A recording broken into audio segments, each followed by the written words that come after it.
தான் mister gold. தரத்திலையும் அளவுலையும் நோ காம்ப்ரமைஸ். மிஸ்டர் கோல்ட் 100% கடல் எண்ணெய். GT Holidays. GT Holidays, South India's #1 travel brand. IBC Tamil நேயர்களுக்கு வணக்கம். இன்று நம்முடன் நேர்காணலில் திராவிட வெற்றி கழகத்தின் முதன்மை செயலாளர் வல்லம் பஷீர் இணைந்திருக்கிறார். வணக்கம் சார். வணக்கம். தேர்தல் இறங்கி வர சமயத்தில் திமுக கூட்டணி பயங்கரமான ஒரு கடுமையான பேச்சுவார்த்தையில் புதுசாக தேமுதிக உள்ள வந்திருக்காங்க. அதை அடுத்து இன்னும் நிறைய கட்சிகள் இணைய இருக்குது அப்படின்ற செய்திகளையும் பார்க்க முடியுது. ஒரு புறம் காங்கிரஸ் ஒரு அரசல் புரசலாக பல்வேறு செய்திகள் வந்துட்டுருக்கு. கடந்த சில மாதங்களுக்கு முன்பு நீங்கள் கட்சி ஆரம்பிக்க போதும் சரி, அதுக்கு முன்பாகவும் சரி, அதாவது மதிமுகவிலிருந்து பிரிஞ்சு வந்தப்பவும் சரி, துரை வைகோ பாஜகவுடன் இணக்கம் காட்டுகிறார். கண்டிப்பாக இந்த கூட்டணியை உடையும், இவங்க விலகி போவாங்க, அதுக்கான வாய்ப்புகள்லாம் நிறையா இருக்குது அப்படின்னு சொல்லியும் பேசியிருந்தீங்க. ஆனால் தொகுதி பங்கீடு முதற்கட்ட பேச்சுவார்த்தை முடிஞ்சிருச்சு. மதிமுக தனி சின்னத்தில் போட்டி அப்படின்றத அவைத்தலைவர் வெளியே ப்ரெஸ் மீட்டில் சொல்கிறாரு. சொல்லுங்கள் சார், நீங்கள் சொன்ன விஷயங்கள் எல்லாமே தவிடுபொடியாக்கி இந்த கூட்டணி இன்டாக்டான கூட்டணின்றது நிரூபிச்சிருக்காங்க. என்ன சொல்ல விரும்புகிறீங்க? 2001 சட்டமன்ற தேர்தலில் தொகுதி பங்கீடு பேச்சுவார்த்தை முடிவு பெற்று தொகுதி பங்கீட்டுக்கான ஒப்பந்தத்தில் கையொப்பமிட்டார் வைகோ. கையொப்பமிட்டு வந்ததற்கு பிறகு இத்தனை தொகுதிகள் என்று மதிமுகவுக்கு திமுக தரப்பிலிருந்து சொல்லப்பட்டது. ஆனால் 2 நாளில் யூட்டர்ன் அடித்து தனித்து போட்டி என்று அறிவித்தார். தொகுதி உடன்படிக்கை ஒப்பந்தத்தில் கையெழுத்து போட்ட பிறகு மாறிய தலைவர் தான் வைகோ. எனவே இந்த பேச்சுவார்த்தைகளுக்கு பிறகும் மாறுதல்கள் நிகழும் என்றுதான் நான் சொல்வேன். இதை தாண்டி இன்னொரு முக்கியமான செய்தியை சொல்லியாக வேண்டும். 2006 சட்டமன்ற தேர்தல் திமுக தலைமையிலான ஐக்கிய முற்போக்கு கூட்டணி. அப்போது ஐக்கிய முற்போக்கு கூட்டணியில் 2004ஆம் ஆண்டு மதிமுக இணைந்தது. 4 இடங்களில் பெற்று 4 இடங்களையும் வெற்றி பெற்றார்கள். அதன் பிறகு அப்படியே அந்த கட்சிகள் 2006 கூட்டணிக்கு வந்தபோது மதிமுக மட்டும் அந்த கூட்டணியில் கடைசி நேரத்தில் இடம்பெறவில்லை. திருச்சி மாநாட்டுக்கு வைகோ வருவதாக தேதி கொடுத்திருந்தார். எல்லா தலைவருடைய படங்களையும் வைத்திருந்தார்கள், வைகோவினுடைய படத்தையும் அங்கே வைத்திருந்தார்கள். ஆனால் திடீரென காலையில் புறப்பட்டு திருச்சி அந்த மாநாட்டில் உரை நிகழ்த்த வேண்டிய வைகோ போயஸ் கார்டன் இல்லத்துக்கு சென்று ஜெயலலிதா அம்மையாரை சந்தித்து 35 இடங்களை பெற்று போட்டியிட்டார். 6 இடங்களில் தான் வெற்றி பெற்றார். இப்படி கடைசி நிமிடத்தில் கூட அரசியல் ரீதியிலான மாற்றங்களை நிகழ்த்த வல்லவர் தான் வைகோ. இப்போதும் இந்த தனித்து போட்டி, ஒரு மாநிலங்களவை இடம் கேட்கிறோம் என்பதெல்லாம் இந்த கூட்டணியிலிருந்து விலகி இன்னொரு பக்கம் போவதற்கான வழியை தேடி கொண்டிருக்கிறார் வைகோ என்று தான் நான் புரிந்து கொள்கிறேன். காரணம் என்னன்னா, தேமுதிகவுக்கு ஏற்கனவே ஒரு மாநிலங்களவை தருவதாக பேச்சு உலா வருகிறது. அது அதிகாரப்பூர்வமான பேச்சாக கூட நீங்கள் வைத்துக் கொள்ளுங்கள். மொத்தம் இருக்கிற இடங்களே 4 தான் திமுகவுக்கு. 6 இடங்களில் 2 அதிமுக, 4 திமுக. இன்னொரு பக்கத்திலே காங்கிரஸ் ஒரு நெருக்கடியை தருகிறார்கள். காங்கிரசுக்கும் ஒரு மாநிலங்களவை இடம் தரலாம். அது இந்த தேர்தலாக இருக்கலாம் அல்லது அடுத்த தேர்தலாக இருக்கலாம் என்று 6 இடங்கள் சொல்லப்படுகின்றன. எது வேண்டுமானாலும் நடக்கலாம். ஒருவேளை இந்த 4 இடங்களில் ஒன்றை தேமுதிகவுக்கும் ஒன்றை காங்கிரசுக்கும் கொடுத்தால் 2 இடங்கள் தான் திமுகவிடம் இருக்கிறது. திமுக எல்லாருக்கும் பந்தி வைத்துவிட்டு திமுக வெறுங்கையோடு டெல்லியில் உட்கார்ந்திருக்க வேண்டுமா? ஏற்கனவே ஒரு மாநிலங்களவை பொறுப்பை வைகோவுக்கு கொடுத்து 6 ஆண்டுகள் நிறைவு பெற்றிருக்கிறார் வைகோ. இப்போது இந்த தேர்தலில் மீண்டும் மாநிலங்களவை என்கிற குரலை ஏன் உயர்த்திட வேண்டும்? அது மட்டுமல்லாமல் தனி சின்னம் என்று சொல்கிறார். 2021 சட்டமன்ற தேர்தலில் உதயசூரியன் சின்னத்தில் போட்டியிட்டார்கள். இப்போது தனி சின்னத்தில் போட்டியிடுவது பிரச்சனை அல்ல. எல்லோரும் தனி சின்னத்தில் போட்டியிட வேண்டும் என்று விரும்புகிறார்கள். கட்சிக்கான அங்கீகாரத்தை பெற வேண்டும் என்று நினைக்கிறார்கள். மக்களவை தேர்தலையும் தனி சின்னத்தில் தானே போட்டிட்டாங்க. ஒரு தொகுதியில் பெற்று தனி சின்னம் போட்டியிடுவது என்பது பிரச்சனை அல்ல. ஆனால் ஒரு அரசியல் கட்சி 2 இடங்களையோ 3 இடங்களையோ பெருமையானால் தனித்தனி சின்னங்கள் 3 தொகுதிகளுக்கு தேர்தல் ஆணையம் கொடுத்து விட்டால் என்ன செய்வீர்கள்? ஒரு தொகுதினா ஒரு சின்னம் கொடுத்துட்றாங்க, நீங்கள் கண்டெஸ்ட் பண்ணிட்டீங்க. அண்ணன் திருமாவுக்கு கிடைத்ததை போல எல்லோருக்கும் கிடைத்து விடுமா? அவருக்கு பொதுவான பானை சின்னம் 6 இடங்கள்லையும் கிடைத்தது.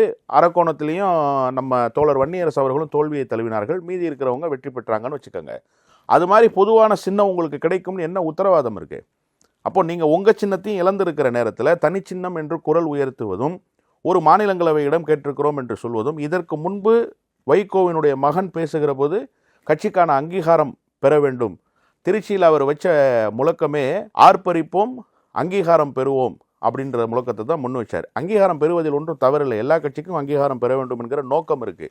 ஆனால் அதே நேரத்தில் நீங்கள் திமுக கூட்டணி ஒரு இன்டாக்டான கூட்டணின்னு நீங்கள் சொன்னீங்க. நாளுக்கு நாள் புதிய கட்சிகள் சேர்ந்து கொண்டே இருக்கின்றன. இன்னும் சிங்கிள் சீட் பார்ட்டிஸ்ல நிறைய பேர் ஏகப்பட்ட பேர் இருக்காங்க.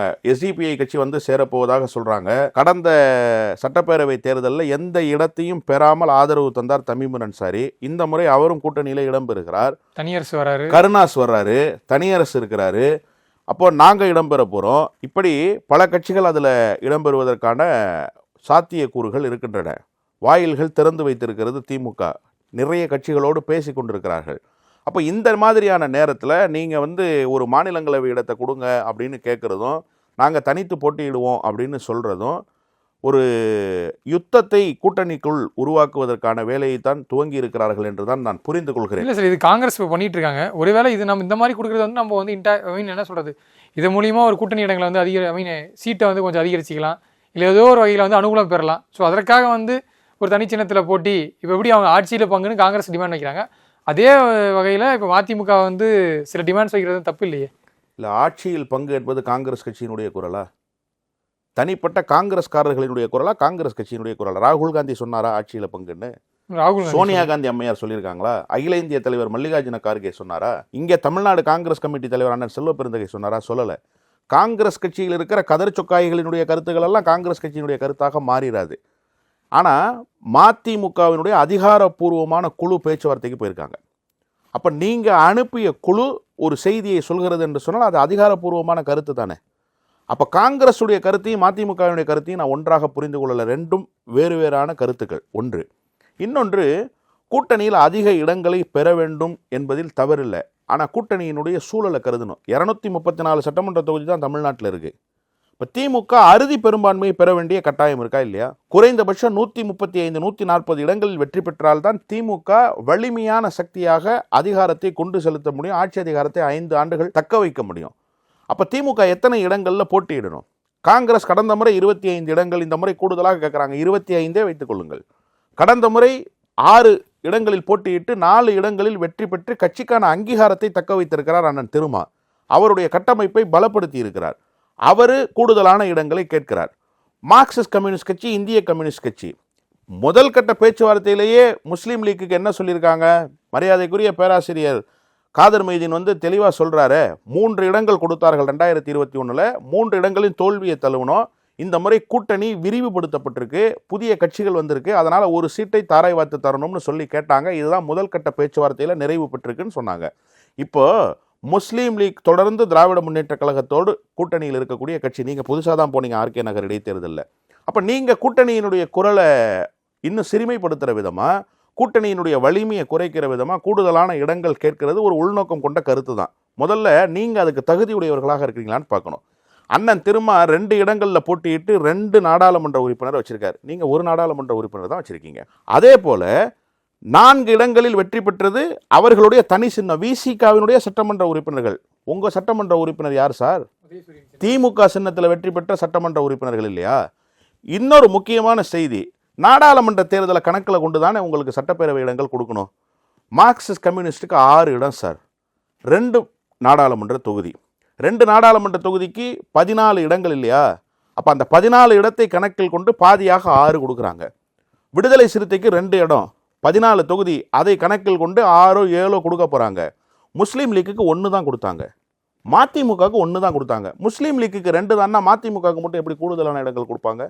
அப்போ உங்கள் கட்சியும் முஸ்லீம் லீக்கும் ஒரே சம அளவில் இருக்கிற கட்சி தானே, ஒரு சீட்டு வாங்கியிருக்கிற கட்சி. நீங்கள் சொல்கிறபடி பார்த்தா 2 சீட்டுக்கு தான் வாய்ப்பா சார்? அப்படி தானே கூட்டணியினுடைய பேச்சுவார்த்தை முஸ்லீம் லீக்குக்கு நடந்திருக்கு. ஒரு நாடாளுமன்ற தொகுதி ராமநாதபுரத்தில், உங்களுக்கு ஒரு நாடாளுமன்ற தொகுதி திருச்சியில். அப்படி கரெக்டு தான் சார். பட் கடந்த முறை 6 தொகுதி கேட்டு போட்டிட்டு இருக்காங்க, இந்த முறை எப்படி 2 தொகுதி 4ங்கிறது வந்து கட்சி நலிவடைஞ்சிருக்குல்ல. இப்போ பார்ட்டியினுடைய ஒரு பெரிய ஃபோர்ஸ் வெளியில் போயிடுச்சுல்ல. நீங்கள் ஒன்றும் வேணாம், 6 இடங்களில் போட்டிக்கிட்டாங்கல்ல, 2 பேர் தோல்வியை தழுவினாங்கல்ல. தோல்வியை தழுவியவர்கள் எங்கே இருக்காங்க? அண்ணன் முத்துரத்னம் திமுகவில் இருக்காரு, நாங்கள் தனி கட்சி தொடங்கிட்டோம், ஆச்சுதா. கட்சியினுடைய உயர்நிலை குழு உறுப்பினர்களாக இருந்தவர்கள், பொருளாளராக இருந்தவர் மறைவு எழுதிட்டார். அவர் மரணத்துக்கு யார் காரணம்? அதுக்குள்ளெல்லாம் நான் போக விரும்பலை. கட்சியினுடைய அவைத்தலைவர் எங்கே இருக்கார்? அன்றைக்கி தேர்தலில் சந்திக்கும் போது இருந்த அவைத்தலைவர் எங்கே இருக்கார்? கட்சி தேர்தலை சந்திக்கிற போது இருந்த துணை பொதுச் செயலாளர் எங்கே இருக்கார்? அப்போ கட்சியில் அன்னைக்கு இருந்த யாருமே இன்னைக்கு இல்லையே. ஸோ நீங்கள் கட்சி அன்னைக்கு இருந்த மாவட்ட செயலாளர் இன்னைக்கு இல்லையே. ஸோ நீங்கள் வெளியே வந்ததும் ஒரு காரணம், கட்சி நலிவடைஞ்சிருச்சு. ஸோ நிச்சயமா இப்போ கட்சி 60 பேர் இருந்தாங்கன்னா 30 பேர் தனியாக வந்துட்டாங்கல்ல. அப்போ கட்சி பாதியாக உடஞ்சிருச்சுல்ல, அந்த கட்சியினுடைய செல்வாக்கு குறைஞ்சிருச்சுல்ல, கட்சியினுடைய தலகர்த்தர்கள் வெளியேறிட்டாங்கல்ல. அப்போ எப்படி கட்சி பலமாக இருக்குன்னு நீங்கள் சொல்லுவீங்க? அண்ணன் திருமாவுக்கு அப்படி நிகழ்ந்திருக்கா? மார்க்சிஸ்ட் கம்யூனிஸ்டுக்கு அப்படி நிகழ்ந்திருக்கா? அப்படியெல்லாம் நிகழலையே. உங்கள் கட்சிக்குள்ளே அப்படி ஒரு பெரிய மாற்றம் நிகழ்ந்துருச்சே, உங்கள் கட்சி பலம் இழந்து போச்சே. நீங்கள் பாருங்கள், நாளை மறுநாள் எங்கள் கட்சியினுடைய பொதுக்குழு பெரும்பாலானவர்கள் மதிமுகவிலிருந்து வெளியேறி எங்கள் கட்சிக்கு வந்தவங்க தானே, ஒன்றிய செயலாளராக, நகர செயலாளராக, மாவட்ட செயலாளராக இருந்தவங்க தானே. அப்போ அந்த கட்சி காலி பண்ணிட்டு தானே சார் புது கட்சிக்கு வந்திருக்காங்க. அப்போ அந்த கட்சி அதே பலத்தோடு இருக்குன்னு எப்படி சொல்ல முடியும்? நீங்கள் நாடாளுமன்ற தேர்தலில் கொங்கு கட்சிக்கு ஒரு சீட்டு, நாமக்கல்ல ராமநாதபுரத்தில் முஸ்லீம் லீக்குக்கு ஒரு சீட்டு, திருச்சியில் வைகோவுக்கு ஒரு சீட்டு. அப்போ ஒரு சீட்டு வைத்திருக்கிற கட்சிகளுக்கு எத்தனை இடங்களை திமுக கொடுக்க போகுதுங்கிற சமிக்ஞையை ஏற்கனவே திமுக முஸ்லீம் லீக் மூலமாக கொடுத்துருச்சு. அதே தான் மதிமுகவுக்கும். இப்போ இவங்க 6 தொகுதியும் எதிர்பார்க்கக்கூடாது, தனி சின்னங்கிறத எதிர்பார்க்கக்கூடாதுன்னு தான் சொல்கிறீங்க. தனி சின்னம் தாராளமாக எதிர்பார்க்கலாம் சார். நீங்கள் மாநிலங்களவை எதிர்பார்க்குறீங்க, தப்புன்னு சொல்கிறேன் நான். மாநிலங்களவை கொடுக்கக்கூடிய சூழல் இப்போது இருக்கா திமுகவுக்கு? அந்த பலத்தோடு நீங்கள் இருக்கீங்களா? முதல்ல அதை சொல்லுங்கள். முதல்ல உங்களுக்கு மாநிலங்களவை கொடுக்கக்கூடிய வலிமையை நீங்கள் பெற்றிருக்கிறீங்களா? நீங்கள் நாளுக்கு நாள் கழுதை தேய்ந்து கட்டெரும்பான கதையாக வந்திருக்கீங்க. அப்போ உங்களுக்கு எப்படி கொடுக்க முடியும்னு கேட்குறேன். சார், திமுக என்ன செஞ்சுலுவை சங்கமா? திமுக என்ன தான தர்மம் பண்ணுற அமைப்பா? அது தேர்தலில் போட்டியிடுகிற ஒரு அரசியல் கட்சி சார். மிகப்பெரிய இன்ஃப்ராஸ்ட்ரக்சர் அந்த கட்சிக்குள்ள. அந்த கட்சிக்குள்ள பல்லாயிரக்கணக்கான பேர் அதிகாரத்துக்காக காத்து இருக்கிறார்கள், உழைத்து இருக்கிறார்கள். அவங்களுக்கு கொடுக்க முடியாத அதிகாரத்தை, அவர்களுக்கு பகிர்ந்தளிக்க முடியாத வாய்ப்பை உங்களுக்கு பகிர்ந்தளிக்கணும் நீங்கள் எதிர்பார்க்கறது எந்த வகையில் நியாயம்னு கேட்குறேன். இல்லை, இந்த இடத்துல எனக்கு சின்ன சந்தேகம் சார். நீங்கள் சொன்னீங்க நாங்களும் கூட்டணியில் இடம்பெற போகிறோன்ட்டு. இப்போ நீங்கள் அதாவது ஆல்ரெடி அவங்க கூட மதிமுகவில் ஏற்பட்ட முரண்பாடு காரணமாக தான் வெளியே வந்து இன்னொரு கட்சி ஆரம்பிச்சிருக்கீங்க. ஆனால் மதிமுக திமுக கூட்டணியில் இருக்குது. நீங்கள் மீண்டும் திமுக கூட்டணிக்குள்ளே போகிறதுக்கு வைகோ என்ன ரியாக்ட் பண்ணுவார், இல்லை துரை வைகோ என்ன ரியாக்ட் பண்ணுவார்? நீங்கள் வந்து நாங்கள் உள்ளார போகிறதுக்கு அவங்க ரியாக்ட் பண்ணுறதுக்கு என்ன சம்மந்தம்னு கேட்கலாம். ஆனால் கண்டிப்பாக திரைமறைவில் என்ன மாதிரியான ஒரு சமிக்கைகள் ஏற்படும்? இது வந்து ஒரு கட்சிக்குள்ள ஒரு நெருடலை ஏற்படுத்தாதா கூட்டணிக்குள்ள? அறிவாலய வாசலில் கருப்பு துண்டை விரித்து நாங்கள் உள்ளே நுழைந்து விடாமல் உட்கார்ந்திருப்பார். அது எங்களுக்கு நன்றாகவே தெரியும். அதை தாண்டித்தான் வியூகங்களை வகுத்து கொண்டிருக்கோம். இதை தாண்டி திமுக உங்களை சார், நான் என்ன கேட்குறேன், திமுக வாக்குக்காக இயங்குகிற அரசியல் கட்சி. போட்டி வந்து நெக் டு நெக் இருக்குன்னு சொல்கிறாங்க. பாரதிய ஜனதா கட்சி அந்த கூட்டணியை, என்டிஏ தரப்பை வலுப்படுத்துவதற்கு நாளுக்கு நாள் முயற்சிகளை மேற்கொண்டுகிட்டே இருக்கு. நேற்றைக்கு தினகரன் சொல்கிறாரு, அதிமுகவினுடைய ஒட்டுமொத்த வாக்கு வங்கியில் 90% ஒருமுகப்படுத்திட்டோன்னு சொல்கிறாரு. அது உண்மையாகவும் இருக்கலாம். ஏன்னா மேஜர் பார்ட்டு பிரிஞ்சது தினகரன் தரப்பு தான். தினகரன் வந்து சேர்ந்துட்டார் இப்போ என்டிஏக்குள்ளே. அதனால் அந்த வாக்குகள் ஒருமுகப்படுத்தப்பட்டுச்சுன்னே வச்சுக்கோங்க. கூட்டணி பலமடைஞ்சிருக்கு சார் அங்கே கொஞ்சம். இப்போ 800 வாக்குகள், 300 வாக்குகள், 400 வாக்குகள்னு 1000க்கு குறைவான வாக்கு வித்தியாசத்தில் 52, 53 தொகுதிகளில் வெற்றி தோல்வி நிர்ணயிக்கப்படும். கடந்த தேர்தல் அப்படி நிர்ணயிக்கப்பட்டுச்சு. அப்போ திமுகவுக்கு ஒவ்வொரு வாக்கு முக்கியம் இல்லையா? வைகோ கோச்சிக்க கூடாதுங்கிறதுக்காக திமுக அதிகாரத்தை இழந்துருமா? வைகோ கோச்சிக்க கூடாதுங்கிறதுக்காக திமுக புதிய கட்சி வர்றதை வேணான்னு சொல்லிருமா? அப்படின்னா சார், இப்போ திமுக வந்து இந்த தேர்தலில் மதிமுகவை ஹேண்டில் பண்ணுறதுக்கு உங்கள் கட்சியையும் வந்து ஒரு டூலாக பயன்படுத்துவாங்கன்றீங்களா? இல்லை சார், அது ரொம்ப தப்பு. திமுகவுக்கு அப்படி ஒரு நோக்கம் கிடையாது. ஏன்னா தாயுள்ளத்தோடு கூட்டணி கட்சிகளை அரவணைக்கிற ஒரு தலைவராக தமிழ்நாட்டினுடைய முதலமைச்சர் வெளிப்படுறாரு. நான் ஏற்கனவே பல நேர்காணல்களில் சொல்லியிருக்கேன். கம்யூனிஸ்ட் கட்சி போட்டியிட வேண்டிய தொகுதி தானே கோயம்புத்தூர். ஏன் இந்த முறை கம்யூனிஸ்ட் கட்சிக்கு கொடுக்கல? அண்ணாமலை போட்டியிட போகிறார். அண்ணாமலை பாரதிய ஜனதா கட்சியினுடைய மாநில தலைவர். ஒட்டுமொத்த ஒன்றிய அரசினுடைய அதிகாரத்தை கொண்டு வந்து கோவையிலே குவிப்பார்கள். எளிய மக்களினுடைய இயக்கமாக இருக்கிற பொது உடைமை இயக்கம் வெற்றி பெற முடியாமல் போனால் என்ன செய்வது? திமுக நேரடியாக மோதினால் ஒரு மிருக பலத்தோடு மோதுகிற அதிகாரத்தை அவர்கள் கொடுக்க முடியுங்கிறதுனால திமுக அந்த தொகுதியை எடுத்துக்கிச்சு. இப்போ மாறாக ஏதோ ஒரு தொகுதியை கொடுத்துருக்கலாம் இல்லையா பொது உடைமை இயக்கத்துக்கு? 2019 தமிழ்நாட்டிலேயே கூடுதலான வாக்குகளை பெற்று வெற்றி பெற்ற திண்டுக்கல் தொகுதியை கொடுத்தார் முதலமைச்சர் இல்லையா? இலகுவாக வெற்றி பெறுகிற தொகுதியை கொடுத்தார். அப்போது தான் மட்டும் வெற்றி பெறுவதல்ல, கூட்டணி கட்சிகளையும் வெற்றி பெற வைக்கிற வித்தகராக தமிழ்நாடு முதலமைச்சர் வெளிப்படுறாரு. அவர் மட்டும் வெற்றியை எடுத்துக்கிட்டு போகிறவர் இல்லை. அப்போ ஏன் கூட்டணி கட்சிகளை நசுக்குவதற்கு இன்னொரு புதிய யுக்தியை இப்போ மதிமுகவை திமுக கூட்டணியில் நீங்கள் இருக்க வேணான்னு சொல்லி வெளியேற்றுறதுக்கு ரொம்ப நேரம் ஆயிருமா என்ன திமுகவுக்கு? அப்படியெல்லாம் ஒன்றும் இல்லை. அந்த கட்சிக்கு ஒரு செல்வாக்கும் இல்லைன்னு முதலமைச்சருக்கு தெரியும். போயிட்டு போது கடைசி காலத்தில் அண்ணன் வைகோவுக்கு ஏன் சங்கடம்ங்கிறதுனால வச்சிருக்காரே தவிர அதற்காக ஒரு வியூகம் வகுத்து அதுக்கு எங்களை டூல் மெட்டீரியலாக பயன்படுத்துகிற அந்த இழிவான அரசியலை திமுக செய்யாது சார். இன்னொன்று நான் கேட்குறேன், சரி, இவ்வளோ முரண்பாடுகளை வச்சு எப்படி, இவ்வளோ முரண்பாடுகளை வச்சுட்டு எப்படி ரொம்ப சரியான கேள்வி. இவ்வளவு முரண்பாடுகளோடு எப்படி பயணிக்க போறீங்க? மார்க்சிஸ்ட் கம்யூனிஸ்ட் கட்சி இந்திய கம்யூனிஸ்ட் கட்சியிலேருந்து தானே பிரிஞ்சு வந்துச்சு. 2 கட்சியும் ஒன்றா தானே இருக்காங்க, ஒரே கூட்டணியில் தானே சார் இருக்காங்க. மனிதநேய மக்கள் கட்சியிலேருந்து தானே பிரிஞ்சு வந்தார் தம்பிமுன் அன்சாரி. நான் தான் மனிதநேய மக்கள் கட்சின்னாரு. இப்போ 2 கட்சியும் எங்கே இருக்காங்க? அண்ணன் தனியரசுக்கிட்டேருந்து தானே பிரிஞ்சு வந்தார் ஈஸ்வரன். அண்ணன் தனியரசால் ஆளாக்கப்பட்டவர் தானே ஈஸ்வரன். இப்போ 2 பேரும் எந்த கட்சியில் கூட்டணியில் இருக்காங்க? இப்படி கட்சிகள் பிரிந்து வந்ததற்கு பிறகும் திமுக கூட்டணியில் ஒரு சேர இடம்பெற்று அவர்களெல்லாம் சுமூகமாக இருக்கிற போது, அவர்களெல்லாம் சுமூகமாக தேர்தலை சந்திக்கிற போது, ஏன் இங்கே நாங்கள் ஒன்றா இருந்து தேர்தலை சந்திக்க முடியாதுங்கிற நிலைமை வருது? அப்போ வைகோ தானே காரணம். பிரச்சனை திமுக இல்லை, பிரச்சனை வைகோ. பேராசிரியர் ஜவாஹிருல்லா சொல்றாரா தமீம் அன்சாரி வந்தா நான் இந்த கூட்டணியில் இருக்க மாட்டேன், அவரை நீங்க சேர்க்காதீங்கன்னு சொல்றாரா? இல்லை, நீங்க சொல்றீங்க இல்லையா, ஒரு ஊடகவியலாளர் உங்க கேள்வியிலிருந்து நான் பதில் சொல்றேன். வைகோ சொல்றாரா சொல்லலையான்றதுக்கு நான் போக விரும்பல. ஆனா என்னுடைய அனுமானம் 100 விழுக்காடு வைகோ சொல்வார், 100 விழுக்காடு சொல்வார். அவரை பொறுத்த வரைக்கும் எப்படின்னா, என் மகன் செத்தாலும் பரவாயில்ல, என் மருமக தாலியா இருக்கணும்னு நினைக்கிற கேரக்டர் அவரோட கேரக்டர். என் கட்சி கட்டு அழிய போட்டோம், மல்லை சத்யா இவனும் கூட போயிருக்கிறவன் உருப்படக்கூடாது, அவனுங்க கட்சிக்கு அரசியல் அங்கீகாரம் கிடைச்சிடக்கூடாதுன்னு நினைப்பாரு. இந்த தேர்தலில் தார்மீக ஆதரவு கூட கொடுத்துட்றேன், சத்யாவை சேர்க்காதீங்கன்னு சொல்லுவார். அப்படிப்பட்ட கேரக்டர் அவரோட கேரக்டர். அவரோட இத்தனை ஆண்டு காலம் பயணிச்சிருக்கிறதுனால நாங்கள் சொல்கிறோம், அதில் எங்களுக்கு ஒன்றும் சந்தேகம் இல்லை. ஆனால் இப்போ என்ன நிலைமைன்றது பொறுத்திருந்து தான் பார்க்கணும். நாங்கள் தமிழ்நாடு முதலமைச்சரை 100 விழுக்காடு நம்புகிறோம். நாங்கள் சீட்டுக்காகவோ அல்லது எங்களுக்கு ஏதாவது பதவிகளை திமுக கொடுத்துருன்றதுக்காகவோ இந்த முடிவு எடுக்கலை. எங்கள் கட்சியினுடைய கொடியை அண்ணா பிறந்த காஞ்சியில் நாங்கள் செப்டம்பர் 15 அறிவித்தோம். அன்றைக்கே இந்த அரசு தொடர வேண்டும், அதற்கு தமிழ்நாட்டு மக்கள் ஆதரவு தரணும்னு தீர்மானத்தை போட்டிருக்கோம். அன்று எடுத்த நிலைப்பாடு இன்றைக்கும் மாற்றம் இல்லை.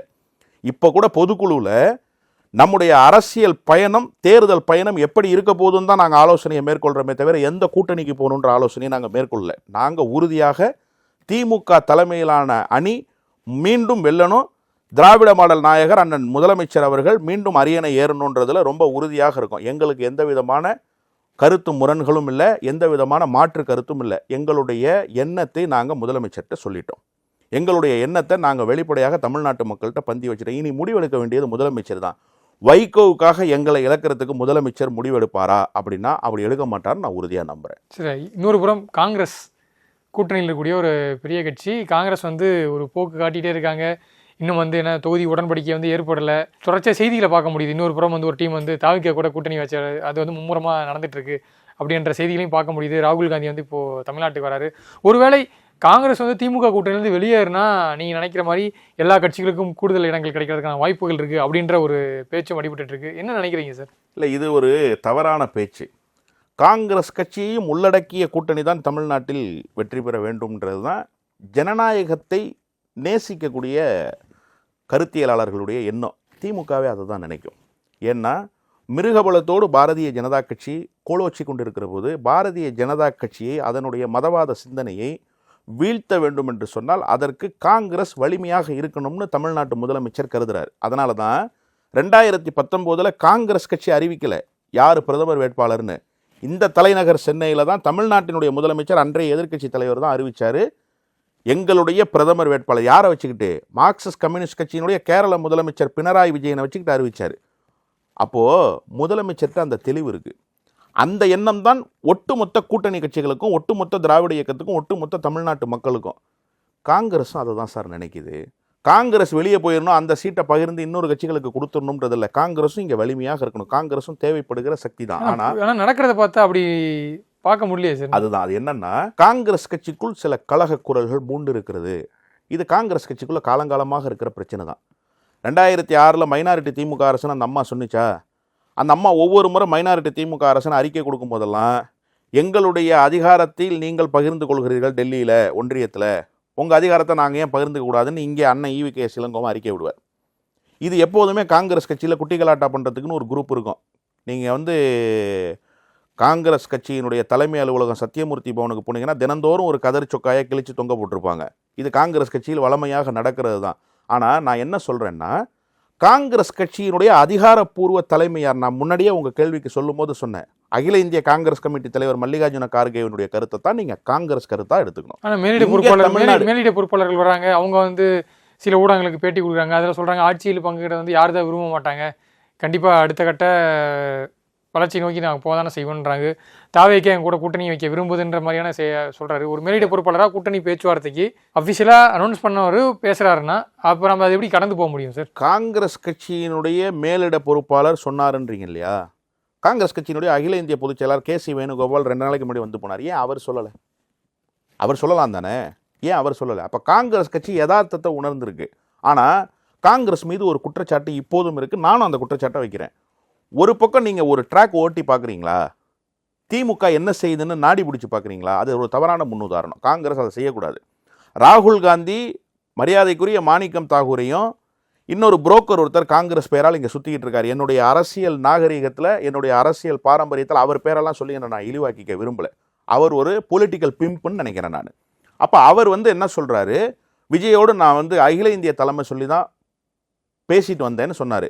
ஆனால் அவரை கடுமையாக கடிந்து கொண்டு 2 பேரையும் கடைசி ரோல அந்த காங்கிரஸ் கமிட்டியினுடைய தமிழ்நாடு தலைவர்கள், தமிழ்நாடு முன்னணி நிர்வாகிகளினுடைய சந்திப்பில் ராகுல் காந்தி கடிந்து கொண்டாருன்ற செய்தியை காங்கிரஸ் கட்சியினுடைய நிர்வாகிகளே சொல்கிறாங்க.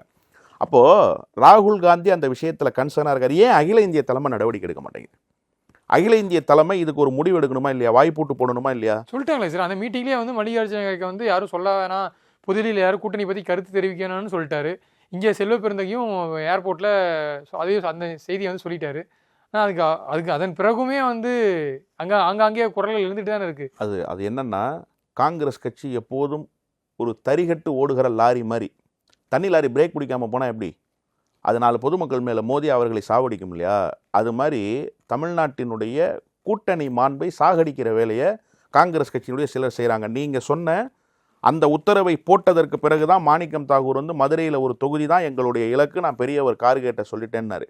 பெரியவர் கார்கேட்டை நீங்கள் சொல்லிடலாம், ஆனால் மதுரையில் இருக்கிற பகுதி செயலாளர் தான் உங்களுக்கு வேலை செய்யணும். அந்த பகுதி செயலாளரோட மனநிலை என்ன? நீங்கள் யாரை சேலஞ்ச் பண்ணுறீங்க? காங்கிரஸ் கமிட்டிக்கு பூத் ஏஜென்ட் இருக்காங்களா? அவர் கேட்டாரே மாவட்ட செயலாளர், நீங்கள் சொன்னீங்களே 250 பூத் ஏஜென்ட் போட்டோம் சார். 68,000 பூத்து சார் தமிழ்நாட்டில். 250 ஏஜென்ட்டை போட்டு 68,000 பூத்தில் வேலை செய்ய முடியுன்றீங்க. பீகாரில் நீங்கள் தோல்வி அடைஞ்சதுக்கு காரணம் என்ன சொன்னாங்களா இல்லையா? ராஷ்ட்ரிய ஜனதா தளம் பல காங்கிரஸ் கட்சியினுடைய பூத்து பொறுப்பாளர்கள் பூத்துலேயே இல்லை, மால் பிராக்டிஸ் நடந்துருச்சுன்னாங்கல்ல. அப்படி தமிழ்நாட்டில் மாற்றுறதுக்கு நீங்கள் முயற்சி பண்ணுறீங்களா? அப்போ கட்டமைப்பு இங்கே திமுக கிட்ட தான் இருக்குது. திமுக தான் சார் மேஜர் ரோல் ப்ளே பண்ணோம். இந்த குட்டி கலாட்டாக்கள் எல்லாம் என்னென்னா நாடாளுமன்றத்துக்கு போகிறவங்க செய்கிறது. இல்லை சார், நீங்கள் சொல்லுங்களேன். காங்கிரஸ் கூட்டணியிலேருந்து வெளியேறல, திமுக கூட்டணியில் தொடர்றாங்க அப்படின்னாலுமே தேர்தலில் இப்போ நடக்கூடிய கலாட்டாக்கள்லாம் பிரதிபலிக்குமா இருக்காது? ஏன்னா எனக்கு தெரிஞ்சு ஒரு 2 மாவட்ட செயலாளர்லாம் பேசினேன், திமுக மாவட்ட செயலாளர்கிட்ட. அவங்க என்ன சொல்கிறாங்கன்னா, சார் நீங்கள் முதுகில் தூக்கிட்டு சுமக்கிறோம் சார், தேவையில்லாமல் ஏதோ வச்சிருங்கன்னு வச்சுட்டு இருக்காங்க, இல்லைனா இப்போயே போயிட்டோம் சார் அப்படின்ற ஒரு மனப்பக்குவத்தில் இருக்காங்க. இது எப்படின்னா சில மாதங்களுக்கு முன்பு. ஆனால் இப்போ நடக்கிற விஷயங்கள்லாம் வச்சுட்டு கூட்டணியிலே தொடர்ந்தாலும் ஒரு தொகுதியில் காங்கிரஸ் கேண்டிடேட் போடுறாங்கன்னா திமுக காரங்க வேலை செய்வாங்களா அப்படின்ற கேள்விகள்லாம் இன்னும் இருந்துகிட்டு தானே இருக்குது. இந்த கேள்வி எதனால் வருது? திமுகனால வருதா? எதனால சார் வருது? காங்கிரஸ்னால தானே வருது. அப்போ தப்பு காங்கிரஸ் கிட்ட தானே இருக்கு. இதை காங்கிரஸ்காரர்கள் தானே உணரணும். இல்லை, இது கூட்டணிக்கு ஒரு பாதிப்பு ஏற்படுத்தாதா? இது மூலியமா இல்லை, இப்போ திமுகவால் காங்கிரஸுக்கு லாபமா, காங்கிரஸால் திமுகவுக்கு லாபமா? ஒரு ஊடகவியலாளராக நீங்கள் வெளிப்படையாக சொல்லுங்கள். யார் மேஜர் பார்ட்? எலெக்ஷனில் கேண்டிடேட் அறிவிக்கிறது தான் காங்கிரஸோட வேலை. தேர்தல் வேலை செய்ய போகிறது யார்? திமுக தான். எலெக்ஷன் கேம்பெயின் போகிறது யார்? திமுக தான். தேர்தல் வியூகங்களை வகுக்கிறது யார்? திமுக தான். அப்போது நீங்கள் வெறும் பேரை மட்டும்தான் அறிவிக்கிறீங்க. அந்த பேருக்கு பின்னால் MP, MLA, மேயரு, கவுன்சிலர்னு அதிகாரங்களை கொண்டு உங்கள் பக்கத்தில் நிறுத்தி வைக்கிறது யாருன்னா திமுக தான் செய்யுது. இப்போ திமுக கலாட்டா பண்ணல, திமுக வம்பளுக்கல கூட்டணியில். நீங்கள் வம்பளுக்குறீங்க. அதற்குண்டான பலனை நீங்கள் அனுபவிக்கணும்னா யார் என்ன செய்ய முடியும்? திமுகவுக்கு இதனால் பாதிப்பானா? திமுகவுக்கு ஒரு பாதிப்பும் இல்லை. இன்னும் சொல்லப்போனால் பொதுமக்களினுடைய பார்வை எப்படி தெரியுமா மாறிடுச்சு? திமுக இவ்வளவு தந்த பிறகு அடங்க மாட்டேங்கிறாங்கப்பா இந்த பசங்க. தொடர்ந்து திமுகவை நச்சு பண்ணுறாங்க, டார்ச்சர் பண்ணுறாங்க. இந்த ஆளுங்க இனிமேல் வரவே கூடாதுன்ற மனநிலை பொதுமக்கள் மனநிலையில் வந்துருக்கு. சொல்கிறாங்க தமிழக வெற்றி கழகம் இருக்கு, போன ஆட்சியில் பங்கு கிட்டத்தட்ட ஒரு 70 தாராளமாக போகலாமே. அதாவது சார், நீங்கள் கட்டி எழுப்பப்பட்டிருக்கிற கோட்டை கொத்தளத்தில் உட்கார்ந்துக்கிட்டு கல்லும் மண்ணும் செங்கல்லும் கூழாங்கல்லுமா கிடக்கிற ஒரு இடத்த பார்த்து நான் இந்த இடத்துல மாட மாளிகை கோபுரம் கட்டிடுவேன்னு சொல்கிறீங்க. கட்டி முடிங்க சார், அதுக்கப்புறம் குடியேறலாம். நீங்கள் இங்கே உட்காந்துருக்கிறது மணி மாளிகை இல்லையா? 2019 காங்கிரஸ் கட்சி இருந்த இடம் தெரியாமல் போச்சு. நாடாளுமன்ற தேர்தலில் எதிர்கட்சி தலைவராக கூட ஆக முடியல ராகுல் காந்தியால். ஆனால் தமிழ்நாட்டில் தேனி ஒரு தொகுதியை தவிர 90 விழுக்காடு வெற்றியை தந்த இயக்கம் திமுக, மறந்துடக்கூடாது. இன்னைக்கு அகில இந்திய காங்கிரஸ் கமிட்டிக்கு ஒரு முகம் டெல்லியில் உருவாகிருக்குன்னா, அதிகாரப்பூர்வ எதிர்க்கட்சி தலைவராக ராகுல் காந்தி வாய்த்திருக்கிறார்னா, அதற்கு அல்வா துண்டு மாதிரி 100% வெற்றியை தமிழ்நாட்டிலிருந்து தாரை வார்த்த இயக்கம் திராவிட முன்னேற்ற கழகம். நீங்கள் வெற்றி கழகத்துக்கு போங்க, யார் வேணான்னா இந்த வெற்றியை ஈட்டி தருமா? விஜய் தரப்பு உங்களுக்கு. விஜயே இன்னும் அரசியலில் யாருன்றதை ப்ரூவ் பண்ணல இல்லையா? அவரே தன்னை ப்ரூவ் பண்ணிக்காமல் இருக்கிற நேரத்தில் நீங்கள் அவரை நம்பி போகிறது மண்குதிரையை நம்பி சவாரி செய்கிற வேலை இல்லையா? பட் பாலிடிக்ஸில் ஃபியூச்சரையும் பார்க்கணும். ஃபியூச்சர் பாலிடிக்ஸ் கேரளா தாராளமாக செய்யுங்க, யார் வேணான்னா. இப்போ ஒன்றும் வேணாம் சார், நான் ஒரே ஒரு பாயிண்ட்டுக்கு வர்றேன். கூட்டணி பேச்சுவார்த்தைக்கு ஒரு பட்டியல் போட்டாங்க. காங்கிரஸ் பேர் இருந்துச்சா? திமுக தரப்புலேருந்து ஒரு பட்டியல் வெளியாச்சு. முதல் நாள் இந்திய யூனியன் முஸ்லீம் லீக், 2வது நாள் மனிதநேய மக்கள் கட்சி, மார்க்சிஸ்ட் கம்யூனிஸ்ட் கட்சி, மதிமுக, இப்படி ஒரு பட்டியல் போட்டு ரிலீஸ் பண்ணி அவங்களெல்லாம் கூப்பிட்டு பேசினாங்க.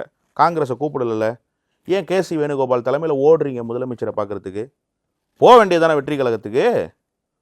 அப்போது யார் கூட நிற்கணுன்றதுல உங்களுக்கு ஒரு கன்சர்ன் இருக்குது. இருந்தாலும் நின்றுக்கிட்டே குத்தி பார்க்குறது. ரத்தம் வருதான்னு பார்த்தேன், வரலையா, சும்மா தான் குத்துனேன் அப்படின்றது. ஒரு நாள் ரத்தம் வந்துடும்.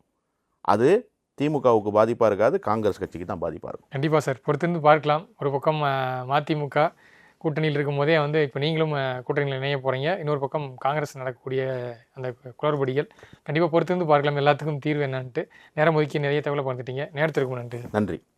அதான் மிஸ்டர் கோல்டு, தரத்திலையும் அளவுலையும் நோ காம்ப்ரமைஸ். மிஸ்டர் கோல்ட் 100% கடலெண்ணெய். VGT Holidays. GT Holidays, South India's #1 travel brand.